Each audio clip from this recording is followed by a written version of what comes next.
Bayangkan, sebuah tanah yang subur. Di sana, masyarakatnya hidup rukun, penuh sopan santun, dan menjunjung tinggi harmoni. Ketika agama-agama besar dunia datang silih berganti, mereka menerimanya dengan bijaksana, tanpa peperangan besar, tanpa pertumpahan darah. Inilah tanah Jawa, tempat di mana Islam tidak hanya singgah, tapi berakar kuat. Bukan karena paksaan, melainkan karena kelembutan, kearifan, dan budi pekerti luhur orang Jawa sendiri. Pertanyaannya adalah, bagaimana mungkin sebuah masyarakat yang begitu kaya tradisi, begitu kental dengan budaya leluhur, bisa menyatu dengan Islam tanpa kehilangan jati dirinya? Jawabannya ada pada kearifan Jawa dalam menjaga Islam. Kearifan yang membuat Islam tumbuh damai, penuh cinta, dan melahirkan peradaban yang membanggakan. Dalam video ini, kita akan menelusuri jejak spiritual itu, dari masa pra-Islam, kedatangan Wali Songo, hingga bagaimana orang Jawa hari ini tetap menjaga harmoni Islam dengan nilai-nilai luhur leluhur mereka. Inilah kisah tentang kearifan Jawa dalam menjaga Islam, harmoni yang tak lekang oleh waktu. Sebelum cahaya Islam menerangi tanah Jawa, pulau ini sudah lama menjadi tempat bersemayamnya kebijaksanaan tua. Bayangkan Jawa ribuan tahun yang lalu, masyarakatnya hidup sederhana, bertani di sawah, berdagang di pasar-pasar kecil, dan berkumpul di balai desa saat malam tiba.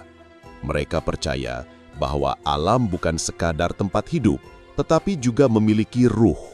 Gunung dianggap sebagai tempat bersemayamnya para dewa, laut sebagai gerbang dunia gaib, dan pepohonan besar dihormati sebagai penjaga kehidupan.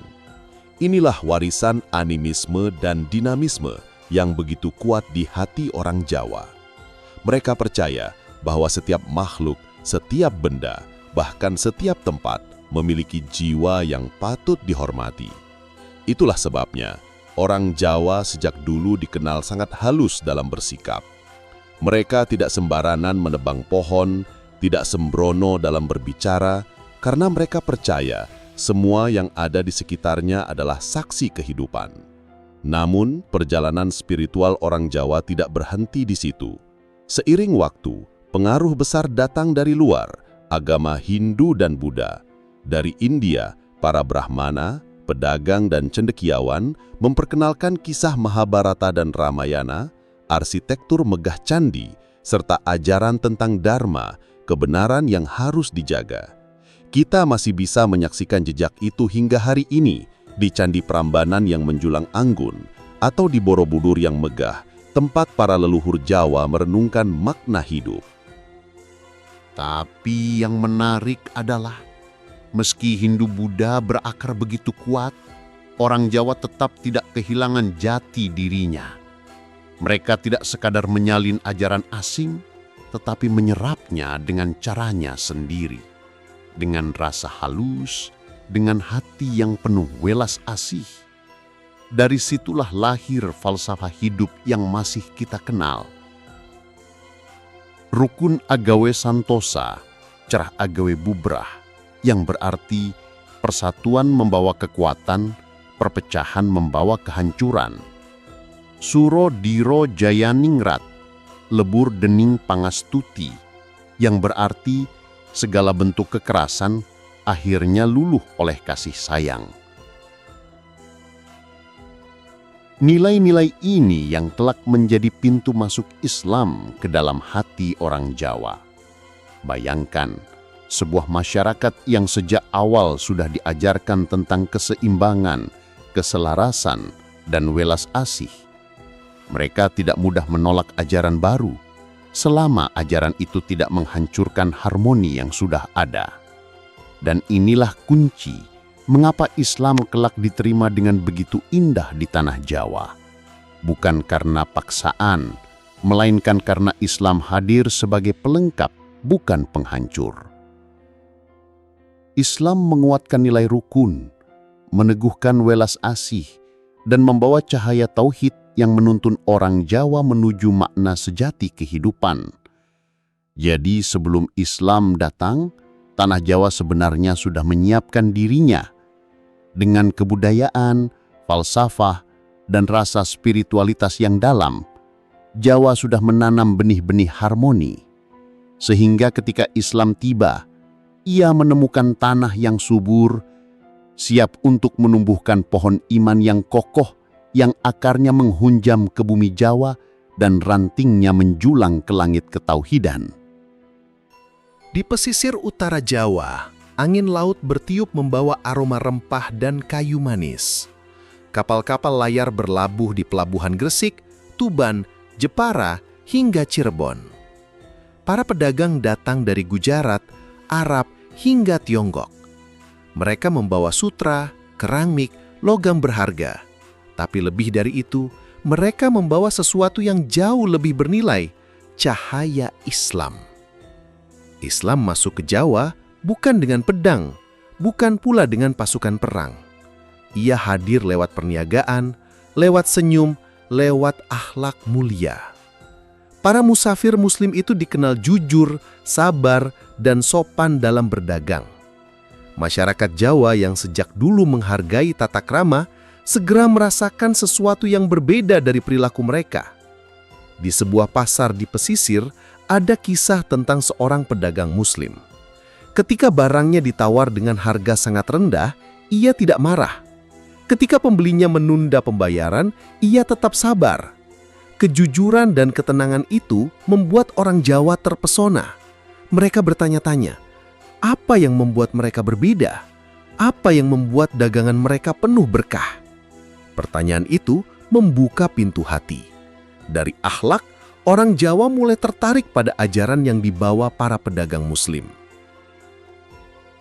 Tak hanya lewat perdagangan, Islam juga berkembang melalui perkawinan. Banyak pedagang Muslim yang menikah dengan perempuan Jawa, membentuk keluarga baru yang menjadi jembatan budaya. Keluarga-keluarga inilah yang memperkuat ikatan sosial antara Islam dan Jawa. Selain itu, para ulama yang datang dari negeri jauh mulai menetap. Mereka mendirikan masjid kecil dan surau di sekitar pelabuhan. Salah satu yang paling terkenal adalah Sunan Gresik, Maulana Malik Ibrahim. Beliau tidak hanya mengajarkan Islam, tetapi juga mengajarkan cara bercocok tanam, meracik obat, dan hidup bersih. Dengan pendekatan itu, orang Jawa melihat Islam bukan sekadar agama, tetapi juga jalan hidup yang membawa manfaat nyata. Meskipun saat itu masyarakat Jawa sudah dipengaruhi Hindu-Buddha, mereka tidak menolak Islam. Mengapa? Karena Islam datang tidak untuk merusak, tetapi untuk menyempurnakan. Para dai Muslim sangat memahami karakter Jawa. Perubahan harus pelan, halus, penuh penghormatan pada tradisi. Disinilah titik temu antara Islam dan Jawa. Orang Jawa menghargai rukun dan keselarasan. Islam datang membawa damai dan welas asih. Orang Jawa menjunjung tinggi tata krama. Islam menekankan adab dan akhlak. Pertemuan dua nilai ini membuat Islam mudah diterima di hati orang Jawa. Pada awalnya, Islam berkembang di kalangan pesisir, para saudagar, nelayan, dan penduduk kota pelabuhan. Namun, benih itu pelan-pelan tumbuh ke desa-desa pedalaman, lalu masuk ke istana raja.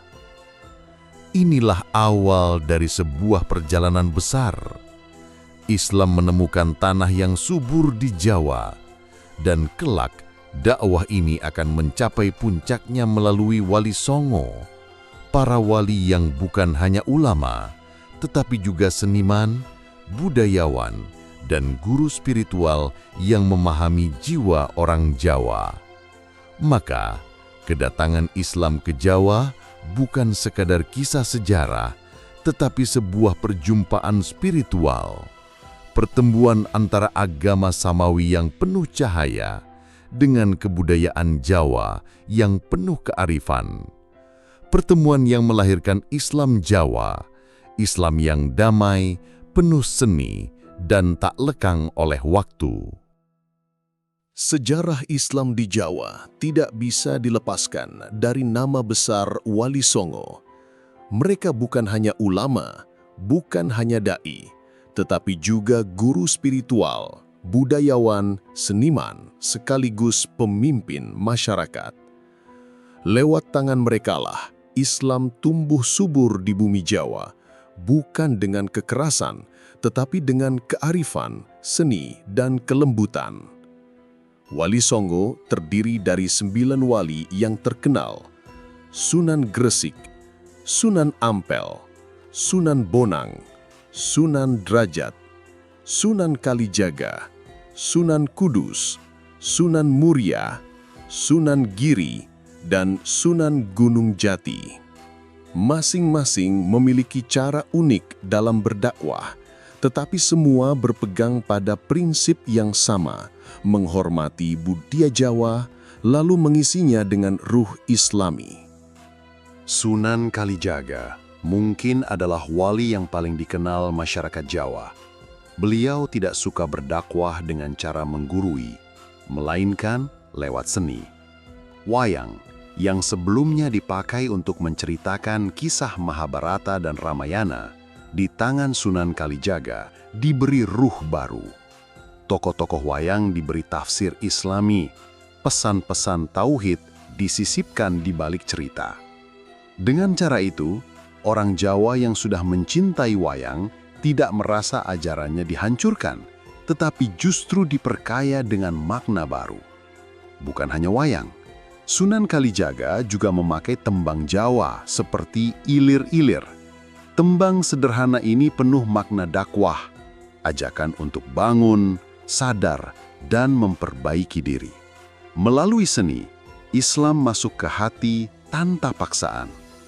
Kemudian ada Sunan Kudus yang dikenal dengan kebijaksanaannya. Ketika mendirikan Masjid Menara Kudus, beliau tidak merobohkan seluruh peninggalan Hindu-Buddha.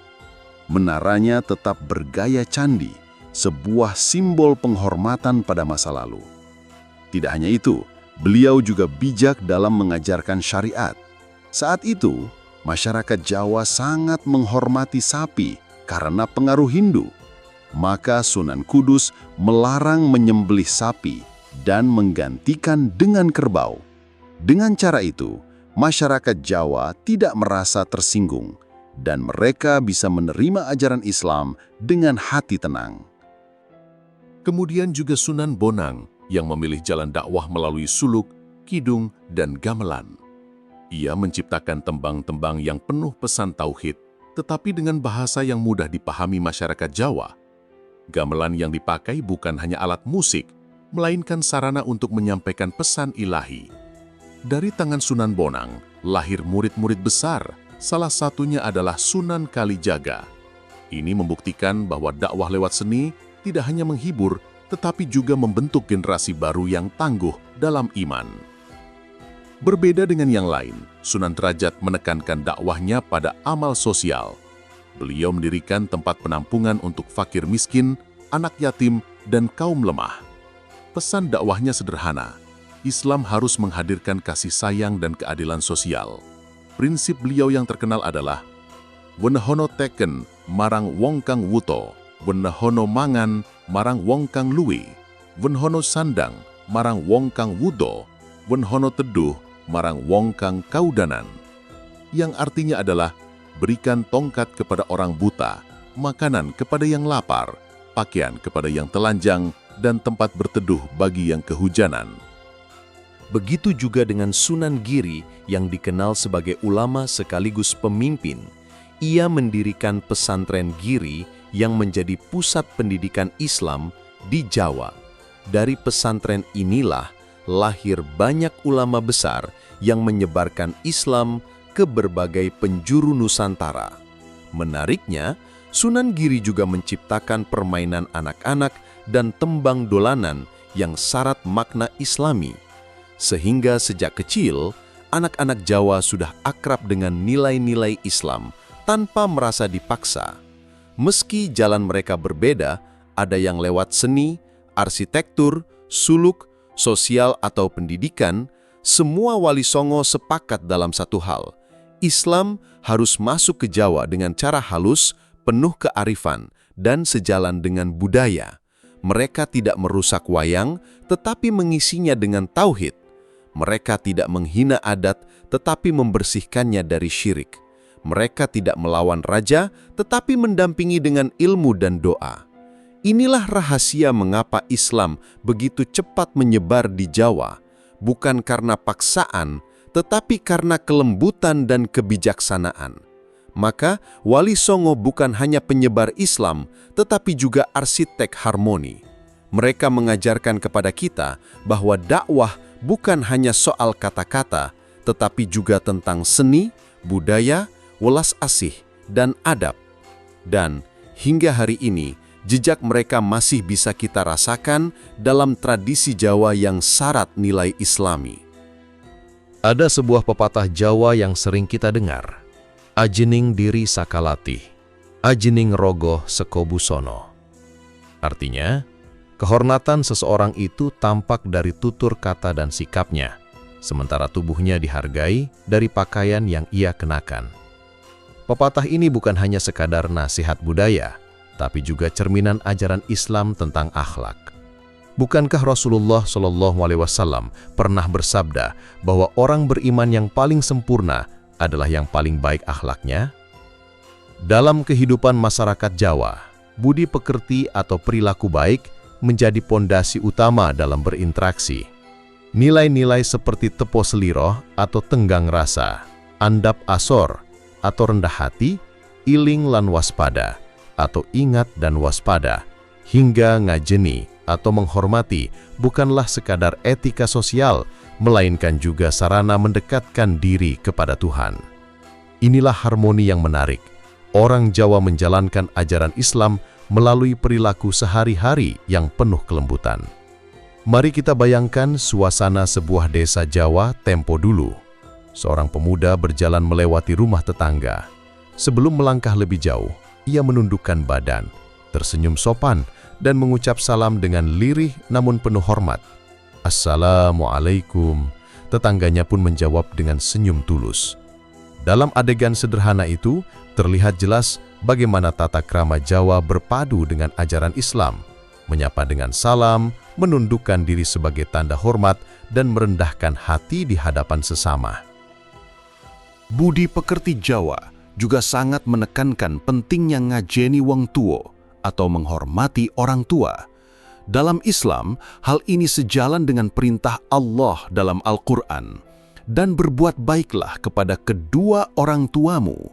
Maka, seorang anak Jawa yang manut, hormat, dan sungkem kepada orang tua sebenarnya sedang menghidupkan perintah agama dengan caranya yang khas.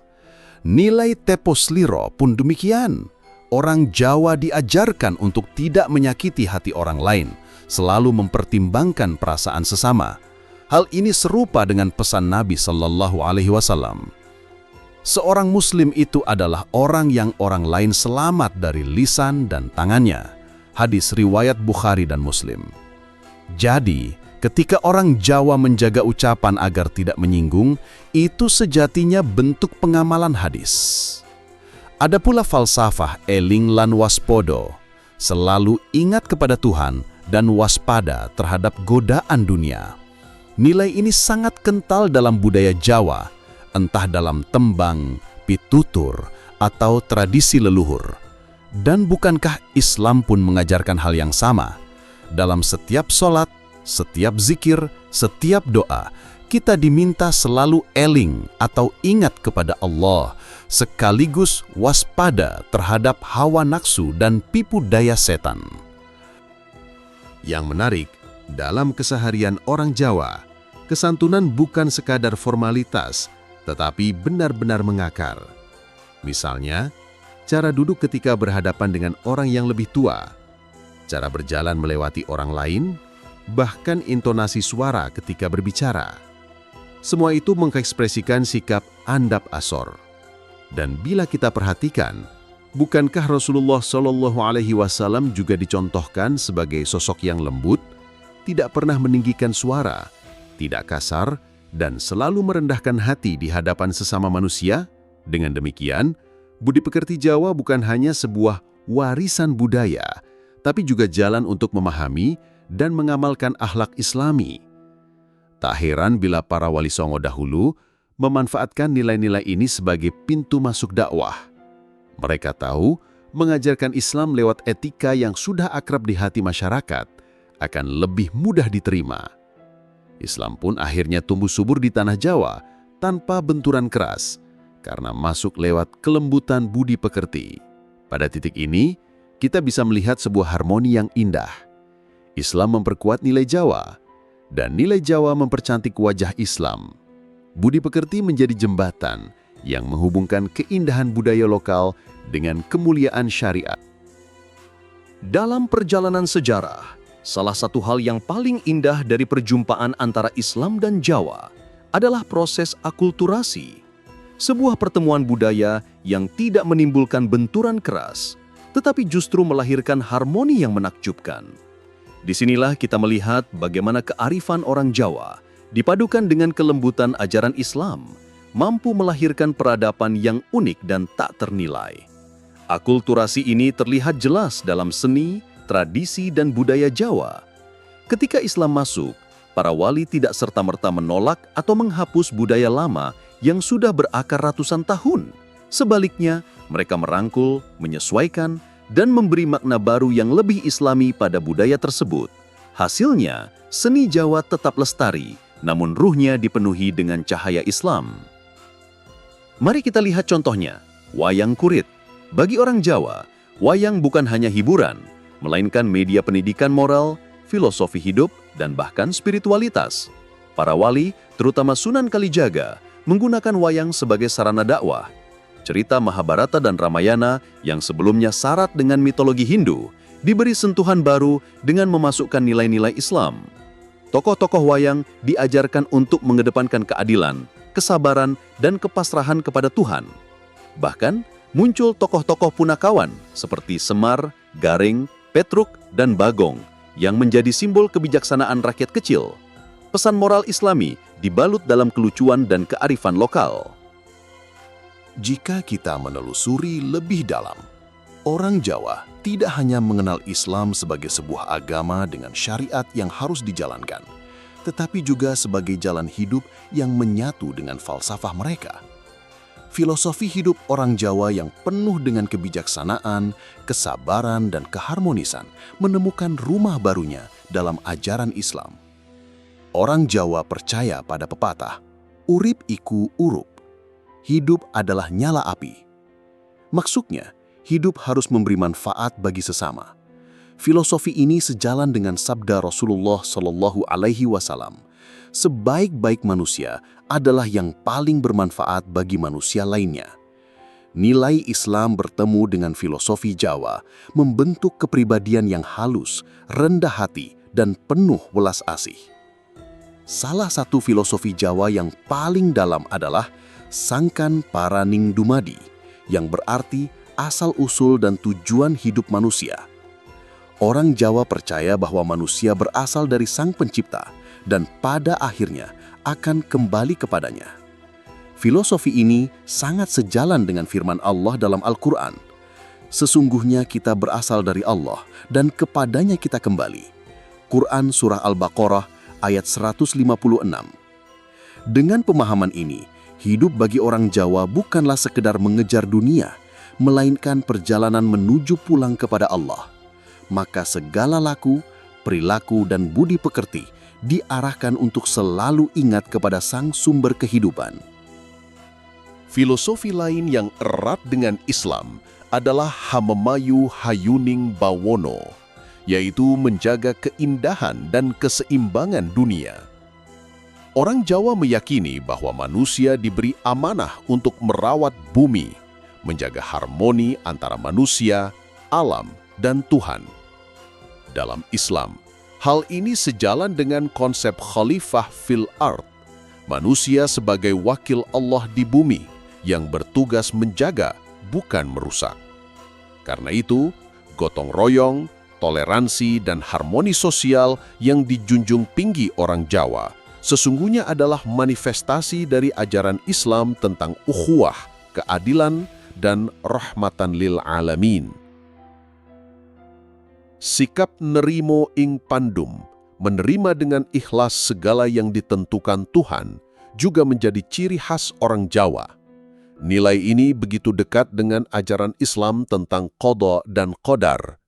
Orang Jawa diajarkan untuk bekerja keras, tetapi hasil akhirnya tetap diserahkan kepada kehendak Allah.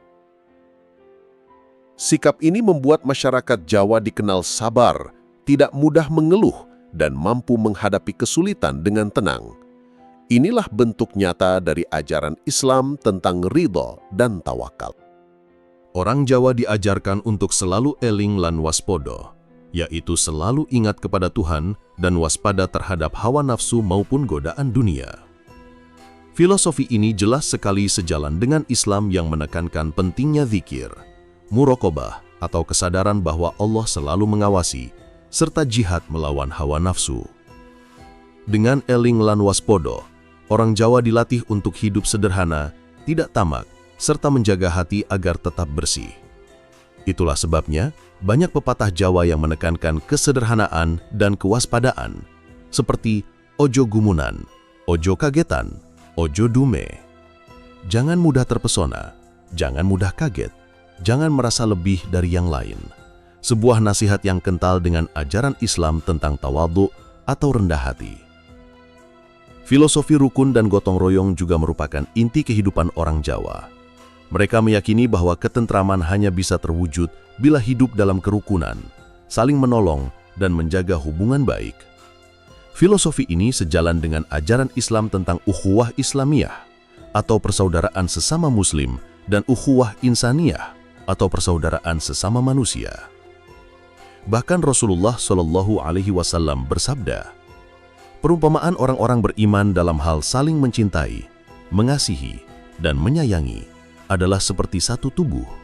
Jika satu anggota tubuh sakit, maka seluruh tubuh ikut merasakan. Hadis riwayat Muslim. Gotong royong, membantu tetangga saat kesusahan, atau saling berbagi dalam tradisi selamatan, pada dasarnya adalah pengamalan nyata dari ajaran Islam tentang kebersamaan. Melihat semua filosofi ini, kita bisa memahami bahwa orang Jawa tidak mengalami kesulitan besar dalam menerima Islam.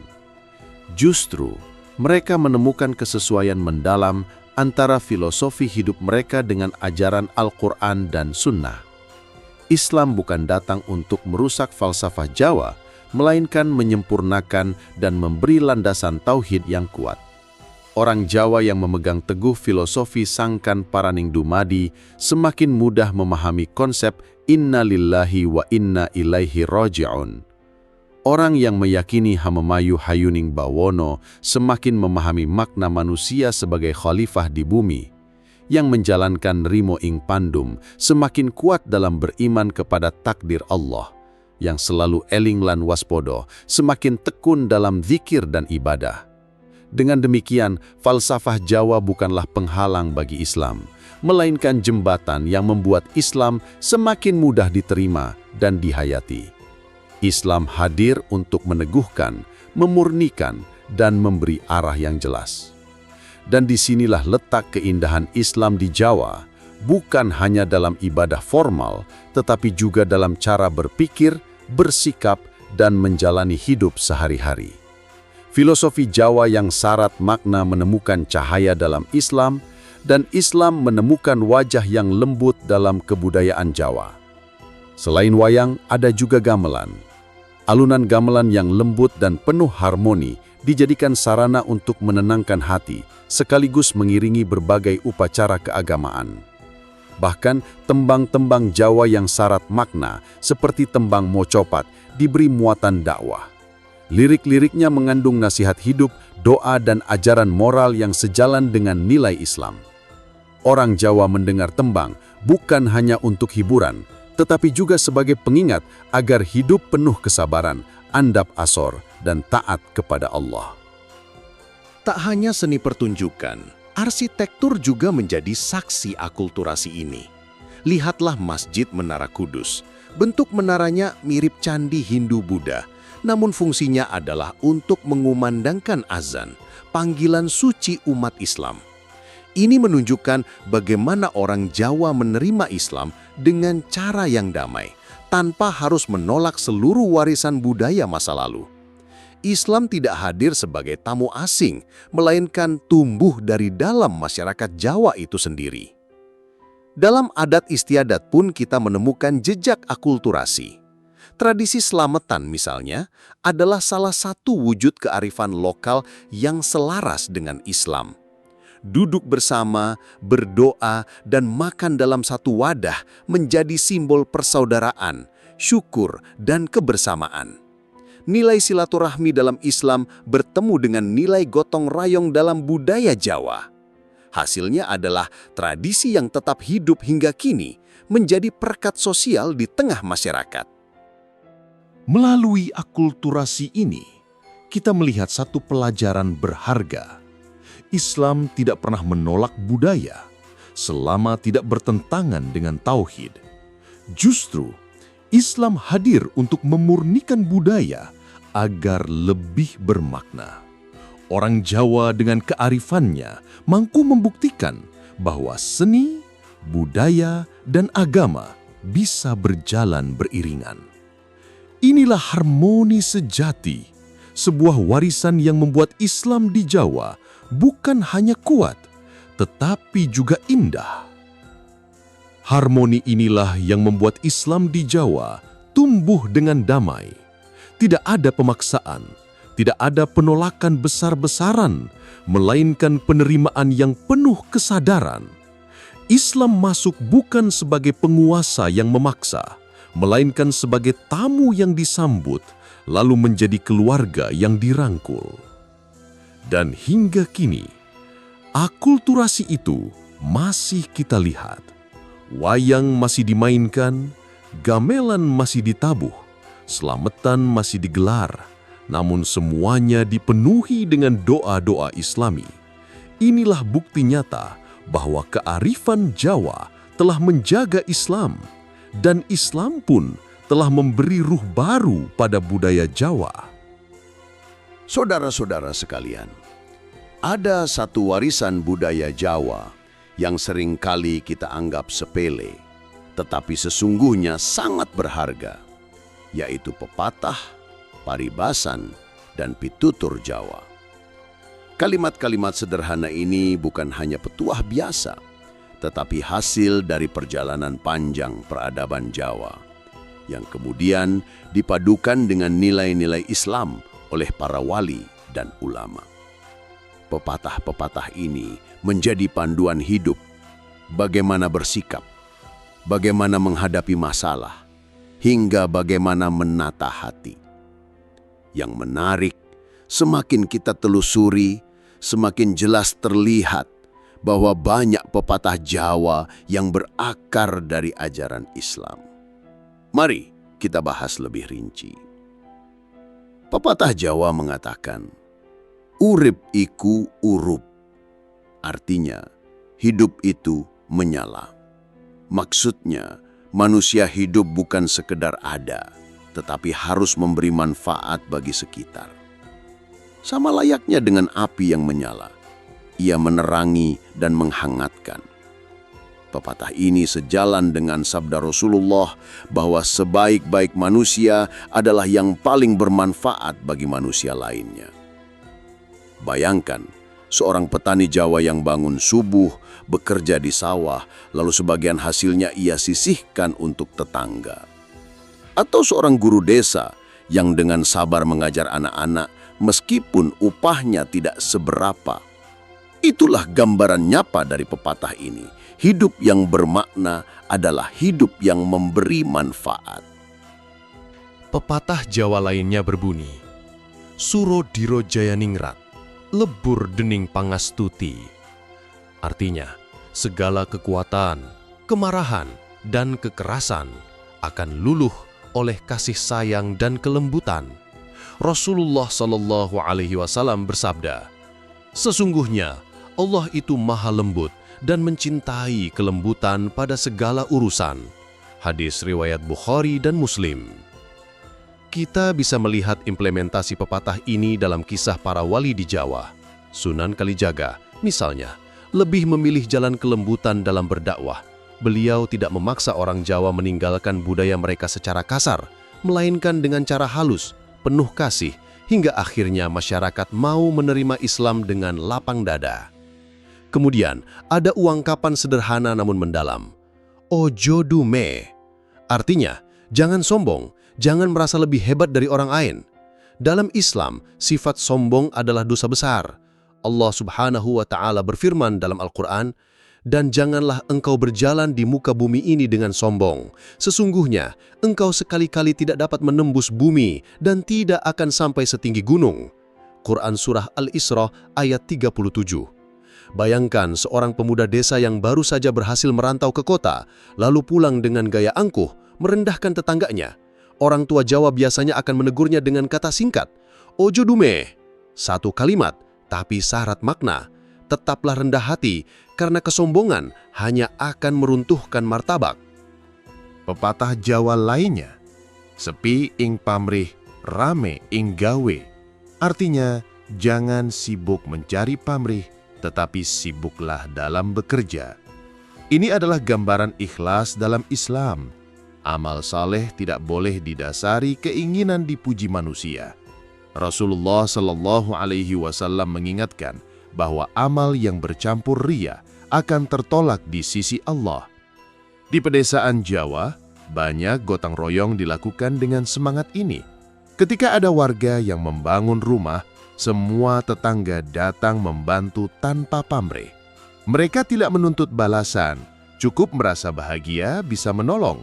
Inilah wajah Islam dalam pepatah Jawa, ikhlas dan kerja nyata. Ada pepatah lain, ajining diri soko lati, ajining rogo soko busono. Artinya, harga diri seseorang terlihat dari ucapannya dan kehormatan raganya terlihat dari pakaiannya. Islam pun mengajarkan hal serupa. Rasulullah Shallallahu Alaihi Wasallam bersabda, "Barang siapa beriman kepada Allah dan hari akhir, hendaklah ia berkata yang baik atau diam." Dan tentang pakaian, Al-Quran menekankan bahwa pakaian adalah perhiasan sekaligus pelindung. Seorang Muslim seharusnya menjaga lisan dan menutup aurat, sebagaimana orang Jawa menjaga ucapan dan berbusana sopan. Ungkapan Jawa lain yang syarat makna adalah sing sopo sabar bakal bebrayan. Artinya, siapa yang sabar, dia akan selamat dan mampu hidup rukun. Islam sendiri menjadikan sabar sebagai salah satu pilar utama. Allah Subhanahu wa Ta'ala berfirman, "Sesungguhnya Allah berserta orang-orang yang sabar." Quran Surah Al-Baqarah ayat 153. Kesabaran adalah kekuatan batin. Dalam tradisi Jawa, orang yang sabar dianggap lebih luhur martabatnya daripada orang yang gampang marah. Maka, pepatah ini adalah bentuk nyata internalisasi ajaran Islam dalam kehidupan masyarakat Jawa. Terakhir, ada pepatah Jawa yang berbunyi, "Rukun agawe santoso, cerah agawe bubrah." Artinya, kerukunan akan membawa kekuatan, sedangkan perpecahan membawa kehancuran. Ini jelas paralel dengan Islam. Rasulullah SAW bersabda, "Seorang mukmin terhadap mukmin lainnya bagaikan satu bangunan, yang satu menguatkan yang lain." Masyarakat Jawa sangat menjunjung tinggi kerukunan. Mereka percaya jika ada perselisihan yang dibiarkan, maka kehancuranlah yang akan datang.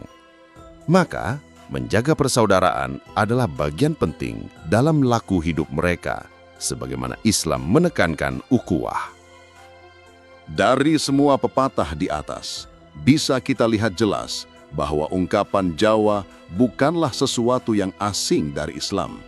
Justru, ia adalah cermin bagaimana Islam dipadukan dengan budaya lokal sehingga menjadi mudah diterima. Pepatah Jawa mengajarkan kerendahan hati, kesabaran, kerja keras, keikhlasan, kasih sayang, dan kerukunan. Semua itu adalah inti dari ajaran Islam. Inilah keindahan akulturasi Islam dan Jawa. Ajaran agama yang luhur terbungkus dalam bahasa sederhana yang menyentuh hati.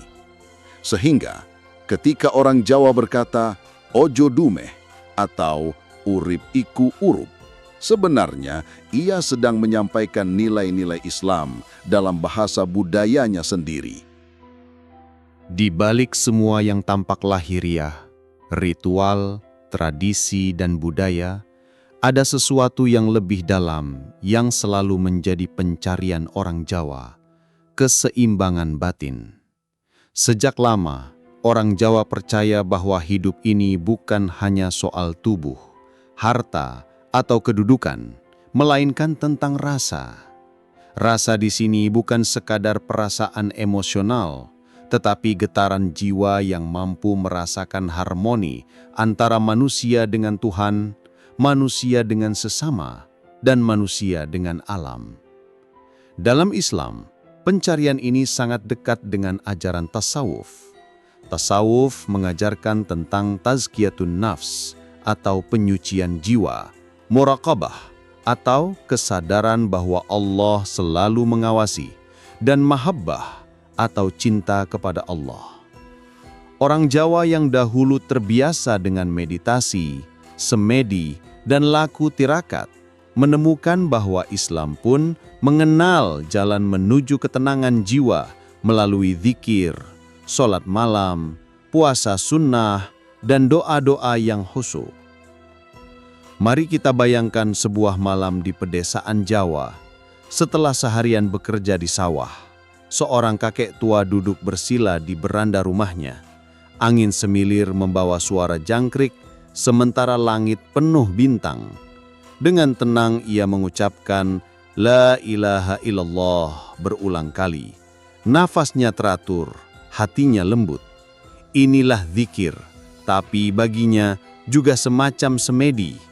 Bedanya, kini ia tidak lagi menyatu dengan ruh leluhur atau kekuatan gaib, melainkan dengan Allah yang Maha Esa. Keselarasan ini juga tampak dalam konsep nrimo ing pandum. Orang Jawa diajarkan untuk menerima takdir dengan lapang dada, tidak serakah, dan tetap berusaha dengan ikhlas. Islam pun mengajarkan hal yang sama lewat konsep qada dan qadar. Ketika orang Jawa berkata, urip iku mung mampir ngombe, atau hidup hanyalah mampir minum, itu sejatinya sama dengan kesadaran Islam bahwa dunia ini hanyalah tempat persinggahan, sementara tujuan sejati ada di akhirat. Namun yang paling menarik adalah bagaimana spiritualitas Jawa sering menyentuh nilai tawaduk atau rendah hati. Orang Jawa selalu diajarkan untuk ngajeni atau menghormati orang lain, tidak menonjolkan diri dan menundukkan hati. Nilai ini begitu dekat dengan Islam yang menolak kesombongan dan memuliakan orang-orang yang berhati bersih, meskipun mereka sederhana. Harmoni batin ini menjadikan orang Jawa yang berpegang pada Islam tampak tenang, tidak mudah goyah oleh cobaan, dan selalu mengedepankan perdamaian. Mereka sadar menjaga hubungan dengan Allah atau hablum minallah harus diimbangi dengan menjaga hubungan dengan sesama, hablum minannas. Itulah sebabnya spiritualitas Jawa dan Islam seringkali tampak menyatu, bukan lagi dua jalan yang berbeda, tetapi satu jalan yang saling menguatkan.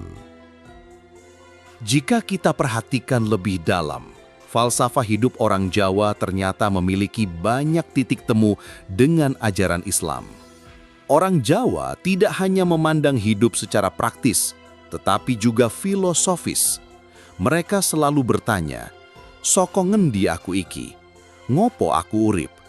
Arep menyang ngendi sawise mati?" Pertanyaan ini sejatinya identik dengan konsep Islam tentang asal-usul manusia, tujuan hidup dan akhir perjalanan menuju Allah Subhanahu wa Ta'ala. Salah satu falsafah yang terkenal adalah Sangkan Paranin Dumadi, yang berarti asal dan tujuan hidup manusia. Bagi orang Jawa, manusia datang dari Yang Maha Kuasa dan akan kembali kepadanya. Islam pun mengajarkan hal serupa dalam Al-Quran. Inna lillahi wa inna ilaihi raji'un. Sesungguhnya kita semua berasal dari Allah dan kepadanya kita akan kembali. Dengan begitu, kita bisa melihat betapa dekatnya filosofi Jawa dengan pandangan Islam. Filosofi lain yang kuat adalah urip iku sawang sinawang, yang artinya hidup itu saling memandang. Artinya setiap manusia memiliki jalan hidup berbeda yang tidak bisa dibanding-bandingkan. Islam juga mengajarkan bahwa Allah menciptakan manusia dengan rizki, ujian, dan takdir yang berbeda agar kita belajar bersyukur dan tidak iri. Ada juga ojo dumeh, yang berarti jangan sombong, jangan merasa lebih hebat dari orang lain. Dalam Islam, kesombongan adalah dosa besar yang menyebabkan iblis dilaknat. Bahkan Nabi Muhammad SAW bersabda bahwa tidak akan masuk surga orang yang di hatinya masih ada kesombongan, meski sebesar biji sawi.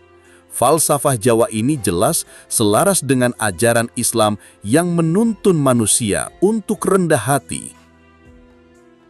Selain itu, ada ngono yo ngono, ning ojo ngono. Boleh saja, tapi jangan berlebihan. Mengajarkan keseimbangan dalam hidup. Islam juga menegaskan konsep ummatan wasaton, umat yang pertengahan. Tidak ekstrim ke kiri atau ke kanan, tidak berlebihan, dan tidak pula meremehkan.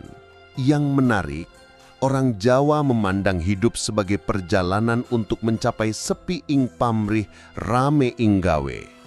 Tidak banyak menuntut untuk diri sendiri, tetapi rajin berbuat kebaikan. Bukankah ini sama dengan Islam yang mengajarkan ikhlas beramal hanya karena Allah, bukan untuk pujian atau keuntungan pribadi? Dari sini, kita melihat bahwa falsafah hidup Jawa bukanlah hal yang bertentangan dengan Islam, melainkan justru bisa menjadi jembatan agar masyarakat Jawa lebih mudah memahami nilai-nilai Islam. Wali dulu sangat cerdas, mereka tidak menolak budaya Jawa, tetapi memadukannya dengan ajaran Islam sehingga Islam bisa diterima tanpa penolakan yang keras. Dengan kata lain, falsafah hidup Jawa telah menjadi ladang yang subur bagi tumbuhnya nilai-nilai Islam.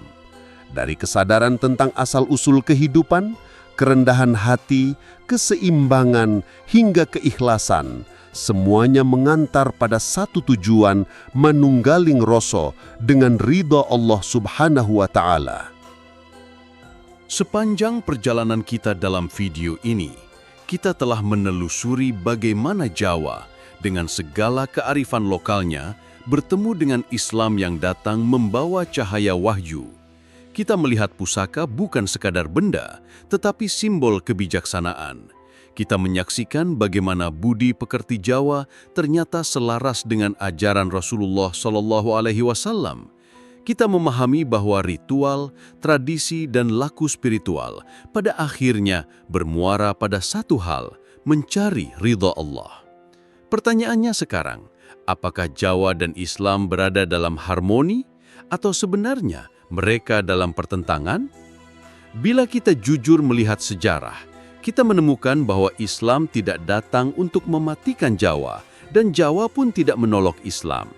Yang terjadi justru dialog budaya yang panjang, penuh kesabaran, penuh cinta, penuh kelembutan. Islam mengisi ruh pada tradisi Jawa, sementara budaya Jawa memberi warna pada cara Islam dipraktikkan dalam keseharian. Dari sinilah lahir wajah Islam Nusantara yang unik, Islami, sekaligus berakar pada tanah Jawa. Namun kita juga tidak bisa menutup mata. Selalu ada perdebatan, selalu ada yang menilai sebagian tradisi Jawa bertentangan dengan syariat. Ada yang memandang pusaka sebagai sesuatu yang mendekati syirik, ada pula yang menilai ziarah kubur berlebihan. Di sisi lain, ada yang tetap yakin bahwa semua itu hanyalah cara, bukan tujuan. Semua hanyalah media untuk lebih mendekat kepada Allah, bukan pengganti Allah. Disinilah letak ujian kita. Apakah kita mampu melihat harmoni di balik perbedaan? Ataukah kita hanya sibuk mencari pertentangan? Islam mengajarkan, innamal a'malu binniyat. Sesungguhnya amal perbuatan tergantung niatnya. Begitu pula dengan tradisi Jawa. Jika pusaka hanya dijadikan pajangan, maka ia sekedar benda mati. Jika sholat dijadikan rutinitas tanpa hati, maka ia hanya gerakan jasmani. Tetapi jika semua itu diniatkan untuk Allah, maka baik tradisi maupun ibadah, keduanya bisa menjadi jembatan menuju kedekatan dengan Sang Pencipta. Maka, marilah kita belajar dari leluhur Jawa yang selalu menekankan keseimbangan. Keseimbangan antara lahir dan batin, antara budaya dan agama, antara bumi dan langit. Karena sesungguhnya, pada akhirnya, Islam tidak pernah ingin merusak budaya, tetapi mengarahkan budaya agar lurus menuju Allah. Ingatlah satu hal, pusaka bisa hilang, tradisi bisa berubah, tetapi sholat tidak akan lekang oleh waktu. Ia adalah inti, ia adalah ruh, ia adalah titik akhir dari semua perjalanan spiritual. Dan disinilah kita menutup perjalanan ini dengan sebuah refleksi. Apakah kita hanya mewarisi pusaka lahiriah dari leluhur Jawa? Ataukah kita juga mewarisi pusaka batiniah, budi pekerti, kearifan dan keikhlasan dalam beribadah? Semoga kita semua mampu menjaga harmoni ini, menjadi orang Jawa yang tetap bangga dengan akar budayanya, sekaligus menjadi Muslim yang taat pada syariatnya. Karena sejatinya, Islam dan Jawa bukan untuk dipertentangkan, tetapi untuk diselaraskan. Dan akhirnya, marilah kita renungkan, dari pusaka ke sholat, dari budaya ke syariat, semua hanyalah jalan untuk kembali kepada Allah Subhanahu wa Ta'ala. Sahabatku yang baik, coba pejamkan mata sejenak. Bayangkan kita sedang duduk di beranda rumah Jawa, ditemani semilir angin sore sambil mendengar azan maghrib berkumandang. Di saat itu, kita akan sadar betapa singkatnya hidup ini. Kekayaan akan hilang, jabatan akan ditinggalkan, dan bahkan pusaka leluhur pun bisa musnah di telan zaman. Tapi ada satu pusaka yang tak akan pernah lekang, iman dan takwa kita kepada Allah. Mungkin selama ini kita terlalu sibuk mengejar dunia, terlalu bangga pada budaya, atau bahkan terlalu mudah menghakimi tradisi orang lain. Padahal, bukankah yang Allah lihat bukan pakaian kita, bukan adat kita, melainkan hati kita? Mari, mulai malam ini, kita jaga sholat kita sebagaimana leluhur menjaga pusakanya. Kita muliakan akhlak kita sebagaimana orang Jawa dulu memuliakan tamunya. Dan kita cintai Allah lebih dari segalanya. Kalau pesan ini menyentuh hatimu, tinggalkan jejakmu di kolom komentar dengan satu kalimat. Saya ingin menjaga pusaka hati, yaitu iman saya kepada Allah. Jangan lupa untuk like sebagai bentuk dukungan, subscribe agar tidak tertinggal hikmah-hikmah berikutnya, dan bagikan video ini ke sahabat atau keluargamu. Siapa tahu, satu orang yang menonton bisa berubah hidupnya, dan itu menjadi pahala yang terus mengalir untukmu. Karena ingatlah, perjalanan kita tentang Islam dan kearifan Jawa belum selesai. Masih banyak rahasia yang menunggu untuk kita renungkan bersama. Wassalamualaikum warahmatullahi wabarakatuh.